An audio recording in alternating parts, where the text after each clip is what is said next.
خوب سمجھ لو، نماز میں دھیان لگانے کی کوشش کرنا تو ضروری ہے، دھیان کا لگنا فرض نہیں ہے، کیونکہ وہمی لوگ پھر ٹینشن میں آتے ہیں، ابے دماغ ہی نہیں لگ رہا، دماغ ادھر ادھر گھوم رہا ہے، یار یہ کیا، ابے چھوڑو، تمہارے ذمہ جو اللہ نے کام لگائے تم وہ کرو، لگانے کی کوشش کرو، لگ جائے ٹھیک ہے، نہیں لگے تو اللہ کیا کرے گا، قبول کر لے گا، زیادہ ٹینشن نہیں لو۔ سمجھتے ہو کہ نہیں سمجھتے؟ تو اپنا کام ہے غلاموں کی طرح، جو کام لگائے نا وہ کرو کام۔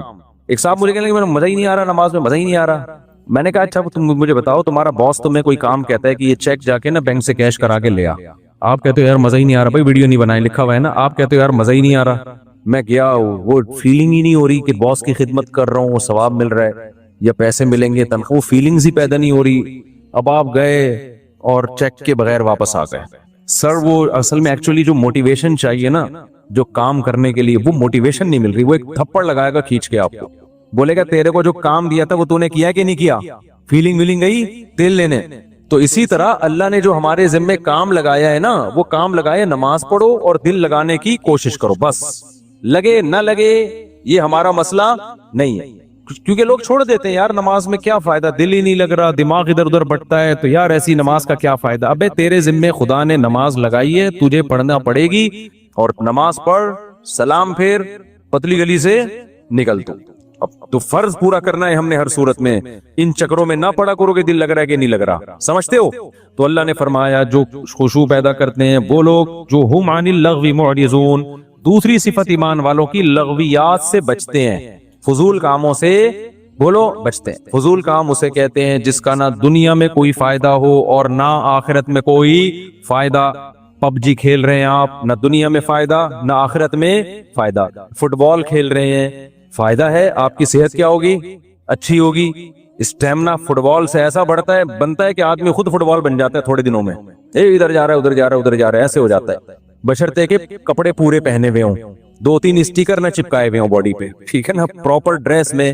فٹ بال ایک ایسی چیز ہے، آخرت کا ہو، اگر نیت اچھی ہوگی تو آخرت کا بھی فائدہ ہوگا کہ میں صحت بنا رہا ہوں تاکہ میں اللہ کی عبادت کر سکوں، لوگوں کے کام آ سکوں، تو آخرت کو بھی فائدہ۔ نیت نہیں ہے تو کم از کم دنیا کو تو فائدہ ہوگا نا، آپ کی دنیا سنورے گی۔ اب یہ جو رمضان میں راتوں کو لڑکے کرکٹ کھیل رہے ہیں، میرا ایک بیان بڑا چل رہا ہے، اس سے لڑکوں کو بڑی موٹیویشن ملی ہے کہ اور کھیلو رات میں۔ وہ بیان میں نے اس پہ نہیں کیا کہ اب اس پہ کلپ بنانا لازمی کہ پوری بات بتانا، وہ بیان میں نے اس پہ نہیں کیا ہے کہ کھیلو، بلکہ میں نے ایک تھوڑی سی تعریف کی ہے، چلو یار پب جی سے کیا ہے، اچھا ہے، چلو دن سو کے گزار لیتے ہیں، روزہ تو رکھ لیتے ہیں نا، تو some thing is better than nothing. لیکن اصل جو کام ہے نا میرے بھائی رمضان میں، وہ کام ہے کوشش کریں رات کو تھوڑا سا وقت نکال کے تہجد پڑھ لیں اور اللہ سے دعائیں مانگ لیں۔ کرکٹ پورے سال کھیلا جا سکتا ہے، یہ جو چانس اللہ نے جو پیکج رمضان میں چل رہا ہے نا، تہجد، تراویح اور دعاؤں کا، یہ والا پیکج بعد میں نہیں ملے گا۔ تہجد تو پڑھ سکتے ہیں بعد میں بھی، وہ فضیلت نہیں ہوگی جو رمضان میں ہوتی ہے، دعائیں بعد میں بھی قبول ہوتی ہیں، وہ اس طرح نہیں جیسی رمضان میں قبول ہوتی ہیں۔ تو اس لیے جو نوجوان لڑکے ساری رات کرکٹ کھیل رہے ہیں، بھائی کھیل لیں، لیکن تھوڑا سا ٹائم اللہ کے لیے بھی بولو نکال لیں۔ دوسری بات یہ کہ کوئی بھی کھیل اس طرح سے کھیلنا کہ اہل محلہ کو تکلیف ہو، تکلیف دینا تو کسی صورت میں جائز نہیں۔ بعض اہل محلہ کی طرف سے شکایتیں آئی ہیں، کراچی میں دور دور سے لوگوں کے میسج آئے کہ آپ نے کرکٹ کھیلنے کے اور فضائل رمضان میں بیان کر دیے، ہمارا ناک میں دم کر کے رکھا ہوئے لڑکوں نے، ہمیں سونے نہیں دیتے، ہم جب سوتے ہیں تو وہ چیخو پکار کی آواز، ہماری نیند غائب۔ تو میں نے کہا یہ تو پولیس کنٹرول کرے گی، بھائی تھانے میں رپورٹ کرو، اس کا میرے بیان سے کوئی تعلق، میں نے تو ایک جرنلی ایک نارملی بات بیان کی ہے، یہ تو مینجمنٹ کا کام ہوتا ہے نا۔ دیکھو امریکہ میں، لندن میں، پورے یورپ میں آپ نے تیز آواز سے گانے لگا دیے نا، تو پڑوسی نہیں آنکھوں آپ کہے گا کہ بند کرو، پڑوسی پولیس کو فون کرے گا، پولیس آئے گی بولے گی بھائی اس کو کیا کر لے، آہستہ کر آواز، اپنے گھر کے اندر سن، میں لوگوں کی سنا رہے۔ تو ہمارے یہاں مینجمنٹ ہی نہیں ہے، جب مینجمنٹ ہی نہیں ہے تو پھر جو کرے تو پھر مجھے کہہ رہے ہیں کہ میں بند کراؤں، تو وہ اس لیے اصل کام یہی ہے کہ والذین هم عن اللغو معرضون، ایمان والوں کی علامت یہ ہے کہ وہ ایسے کاموں سے جس کا نہ دین کا کوئی فائدہ نہ دنیا کا کوئی فائدہ، اس سے ایوائڈ کرتے ہیں، اس سے اجتناب کرتے ہیں۔ تو آج سے دیکھیں سارا دن آپ کون کون سے ایسے کام کر رہے ہیں جو فالتو کے کام ہیں، جن کا کوئی فائدہ بولو نہیں، ان کاموں کو اپنی فہرست سے نکالیں۔ سمجھتے ہو کہ نہیں سمجھتے؟ والذین هم للزکاۃ فاعلون، زکات دیتے ہیں، والذین هم لفروجہم حافظون، اپنی شرم گاہوں کی حفاظت کرتے ہیں، الا علی ازواجہم، سوائے اپنی بیویوں کے. یہ بار بار میں مضمون بیان کرتا ہوں. اہل جنت کی علامت کیا ہے کہ بیوی کے علاوہ اس کے پاس کوئی راستہ نہیں ہے، نہ ہینڈ پریکٹس کا راستہ ہے. اللہ ڈاکٹر ذاکر نائک کو دنیا اور آخرت کی بھلائیاں دے، ہمارے لیے قابل احترام ہے، لیکن انہوں نے جو ہینڈ پریکٹس والا مسئلہ بیان کیا وہ بالکل غلط ہے. اسلام کہتے ہیں مسائل مفتیان کرام کا کام ہے. انہوں نے کہہ دیا کہ مجبوری میں جائز ہے، کہیں بھی جائز ہونے کی ہمارے پاس کوئی شرعی دلیل موجود نہیں ہے. قرآن نے صاف طور پہ منع کیا ہے. ڈاکٹر لوگ عام طور پر اس کو پروموٹ کر رہے ہوتے ہیں. ڈاکٹر ذاکر نائک بھی چونکہ میڈیکل سائنس کے ڈاکٹر ہیں نا، تو ڈاکٹر لوگ کہتے ہیں یار اسٹریس ختم کرنے کے لیے. بھائی دنیا میں صرف اسٹریس ہی کوئی مسئلہ نہیں ہے. اسٹریس آپ شریعت کی حدود میں رہ کے تو ختم کر سکتے ہیں. شریعت کی حدود ٹوٹ رہی ہے تو پھر اسٹریس نعمت ہے اللہ کے لیے. دیکھو روزے میں بھی اسٹریس ہوتی ہے نا، دل تڑپتا ہے، منہ میں بدبو بھی پیدا ہو جاتی ہے بہت زیادہ خالی پیٹ رہنے سے. لیکن نبی نے کیا فرمایا؟ وَلَا خَلُوفُ فَمِ الصَّائِمِ أَحَبُّ إِلَى اللَّهِ مِنَ الْمِسْكِ. اللہ کو بدبو سے کتنی نفرت ہے، لیکن روزے دار کی منہ کی بدبو اللہ کو مشک و عنبر سے زیادہ محبوب ہے. اللہ کو میلا کچیلا رہنا پسند ہے یا صاف ستھرا؟ بتاؤ. میڈیکل سائنس بھی کہتی ہے بھائی نیٹ کلین ہونا چاہیے بندہ. اللہ میاں بھی یہ کہتے ہیں تبھی مسواک کا حکم دیا، نہانے کا حکم دیا، خوشبو کا حکم دیا، صاف کپڑے پہنے، پاک کپڑوں. لیکن جب آپ حج کرنے جاتے ہیں تو اللہ کو میلا کچیلا حاجی زیادہ پسند ہے. اب ڈاکٹر تو وہاں بھی کہے گا یار یہ میل کچیلا ایکچولی جرمز ایکچولی. بھائی اللہ کے لیے اب میلا کچیلا کیا ہے؟ پراگندہ بال، لمبا سفر، تو لمبا احرام. تبھی تو حج قران سب سے افضل ہے. ایک ہی احرام میں حج بھی کرو اور اسی احرام میں عمرہ بھی کرو تاکہ احرام لمبا ہو جائے. کیونکہ جتنا احرام لمبا ہوگا خوشبو نہیں لگا سکتے آپ، بال نہیں کاٹ سکتے، کنگھا نہیں کر سکتے. تو دیکھو نا جو لمبے حج کرتے ہیں نا، احرام یہیں سے باندھ کے جاتے ہیں، تھوڑے دنوں میں ایسا لگ رہا ہوتا ہے مریخ سے آئے ہوئے ہیں یہ، کہیں پتہ نہیں کہاں سے آئے بندہ. تو اللہ کو یہی پسند ہے، حاجی ایسے ہی پسند ہے. نہانے کی اجازت ہے حج میں، صابن نہیں لگاؤ، خوشبو نہیں لگا سکتے. تو بس اللہ کا ایک نظام ہے، نارمل روٹین سے اللہ نے حاجی کو کیا کر دیا؟ ہٹا دیا اللہ تعالیٰ نے. اسلام میں بال رکھنے کا حکم ہے کیونکہ حدیث میں آتا ہے اللہ جمیل ہے، جمال کو پسند کرتا ہے. تو بالوں میں کیا ہے؟ جمال. یہی وجہ ہمارے نبی بال رکھتے تھے، بڑے بال تھے آپ صلی اللہ علیہ وسلم کے. لیکن حج میں کیا ہے؟ بولو بال کٹا دو. اچھا مجھے لوگ کہہ رہے ہیں آپ کے کیوں ہیں؟ اب تو عمرہ کیا آپ نے. ایک صاحب کہنے لگے اس پہ تو 6 عمرے اور ہو سکتے ہیں، اتنے بڑے بال ہیں. تو بھائی میں نے کہا قصر بھی تو ہے نا، ہم نے ٹرین کئی دفعہ کرا لی، اب کیا ہے؟ قصر بھی سنت ہے، وہ بھی ٹھیک ہے. تو بہرحال بڑے بالوں میں زینت ہے، لیکن حج میں کیا ہوتا ہے؟ دہشت گردی کا جڑ سے خاتمہ. تو بس وہ اللہ کا حکم ہے کہ یار میرے حکم کو فالو کرتے ہو کہ نہیں کرتے. تو اسی طرح آپ کو جتنی مرضی ٹینشن ہو، اس ٹینشن کو ختم کرنے کے لیے ہینڈ پریکٹس کی آپ کو اجازت بولو نہیں ہے. اس کا ختم کرنے کا ایک ہی طریقہ ہے، نکاح کر لو جا کے. مجبور ہو کے کرو گے، کسی کا بھلا تو ہو جائے گا نا، کسی کی بچی کا، کسی عورت کو ٹھکانہ تو مل جائے گا نا. تو اس لیے ڈاکٹر ذاکر نائک بہت قابل احترام، اللہ بہت دین کا کام لے رہا ہے، مگر یہ مسئلہ بالکل صحیح نہیں بیان کیا. ایک تو 3 طلاق کا مسئلہ بھی انہوں نے غلط بیان کیا، وہ بعد میں اب ان کی رائے ویسی رہی بھی نہیں ہے، اس میں لچک پیدا ہو گئی ہے. تو لوگوں نے بہت دفعہ ایسا کیا، 3 طلاقیں دے کے جی ڈاکٹر ذاکر نائک کا کلپ آیا تو بیویوں کو رکھ لیا. میں نے بار بار بتایا یہ حرام ہے. 3 طلاق قرآن نے بیان کیا، حدیث نے بیان کیا، صحابہ کا اجماع ہے. 3 ہوتی ہیں، بیوی حلال نہیں ہوگی. خدا کے غضب کو مت دعوت دو.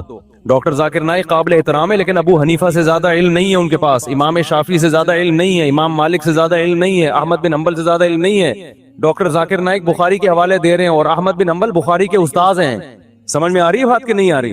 امام بخاری کے استاذ ہیں احمد بن حنبل، امام شافعی احمد بن حنبل کے استاذ ہیں، امام محمد امام شافعی کے استاذ ہیں، امام ابو حنیفہ امام محمد کے استاذ ہیں، اور امام مالک بقیہ 3 اماموں کے استاذ ہیں. اور یہ تابعین تبع تابعین کے دور کے لوگ ہیں. پوری امت نے ان پہ اعتماد کیا ہے، اور اس وقت اعتماد کیا ہے جب یہ 2 نمبریاں نہیں تھیں، اس طرح کے منجن نہیں بک رہے تھے مارکیٹ میں. نیک لوگ تھے، پرہیزگار لوگ تھے، وہ خود صاحب علم تھے. اس وقت جن لوگوں پر اعتماد کیا گیا نا، تو مسائل میں وہ لوگ زیادہ قابل اعتماد ہیں. آج کے اسکالرز کی ہر بات نہیں لی جائے گی. سمجھتے ہو کہ نہیں سمجھتے ہو؟ تو اچھا میرے بھائی ہم چلتے ہیں آگے. اچھا ڈاکٹر ذاکر نائک بیچارے انہیں وہ مسائل بتانا بھی چھوڑ دیں، لیکن پبلک نے ان کو چھوڑا نہیں. جب بھی کوئی جاتا ہے حضرت آپ مسائل نہ بتایا کریں، وہ کہتے ہیں بھائی میں نہیں بتاتا یار. وہ ایک دفعہ شکایت کر رہے تھے کہ جو آتا ہے نا ایک ہی بات لے کے آتا ہے. تو اس لیے کہیں میرا پیغام جا رہا ہے نا لوگوں تک، کوئی ڈاکٹر صاحب سے ملنے کے لیے جائے نا تو کائنڈلی یہ والی بات ان سے نہ کرے. جائے تمیز سے ملاقات کرے، سلام دعا کرے، اور ان کے ادارے کے لیے کوئی تعاون کرنا ہے تو تعاون کرے، اور پتلی گلی سے آ جائے. جو جا رہا ہے کہ حضرت آپ نے وہ مسئلہ بیان کیا تو وہ مسئلہ بیان کیا، وہ کہہ رہے بھائی مجھے چھوڑ دو یار میرے حال پہ. چلو آگے میرے بھائی، جو کام وہ کر رہے ہیں اس میں ان کے ساتھ تعاون